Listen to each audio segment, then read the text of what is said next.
So the Pythagorean theorem is, it only works on right triangles, and then the pieces, the two side lengths that create the right angle, those are called the legs. And it doesn't matter if you call this one A and this one B, or this one A and this one B, but the two sides that create the right angle, those are the legs. Then if we shot an arrow out of the 90-degree angle, it would hit this side right here, and that side is going to be the hypotenuse. The variables we typically use for the legs are A and B, and the hypotenuse there C. So our formula is A squared plus B squared equals C squared. We've got a couple of right triangles, and we want to use the Pythagorean theorem to find the missing side. Since the original equation has three variables in it, three sides, then we're going to substitute in two sides and then look for the missing side. We've got to put the numbers into the right places, however. So let's go ahead and drop down here to the specific examples. So I'm going to jot down my Pythagorean theorem, and now I have to replace two of the three variables.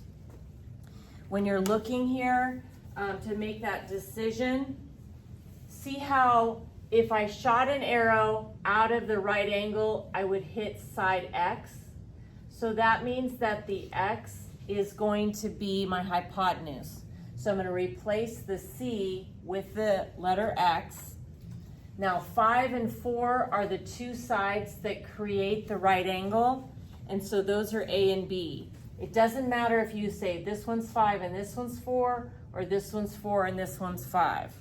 Okay, so making those substitutions, I put in 5 and 4 for A and B and replaced the X or the C in the formula with X.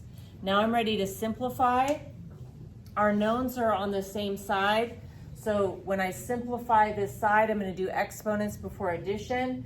So 5 squared is 25 and 4 squared is 16. If we go ahead and combine 25 with 16, we get 41. And then the last thing to get, we've simplified this side, but we want to go ahead and get the variable by itself. And so what I need to do to get this by itself, the opposite of squaring is taking the square root. What I do to one side, I do to the other. Usually when you take the square root of both sides, you get both positive and negative.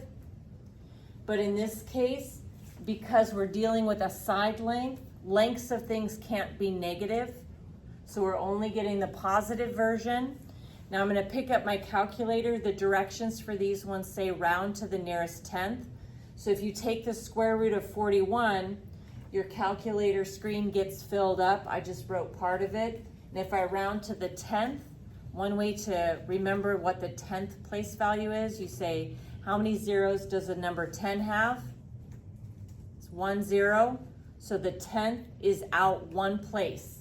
So if I go out one place, that 0 is going to leave the 4 alone. And so this is approximately 6.4. Okay, one more example. This time they give me, instead of two legs, they give me one leg and one hypotenuse. If we shoot an arrow across, like out of that right angle there, it's going to hit the number 8. So that's my hypotenuse. And then the legs are the sides that create the right angle, and that's going to be the X and the 7. So here's my formula. The side across from the right angle is 8, so that becomes 8.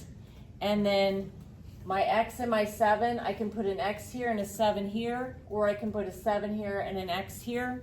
For no particular reason, I put them in the X first and the 7 second. Okay, so simplify. 7 times 7, 7 squared is 49. Now I've simplified the side, so I'm going to start getting the variable by itself. I want to undo addition before exponents. So if I subtract 49 from both sides, I get 15. And once again, to get rid of the squaring, the opposite of squaring is taking a square root. What I do to one side, I do to the other. Square rooting x squared gives me x, and I grab my calculator, find the square root of 15. My calculator screen gets filled up. The directions say round to the nearest tenth.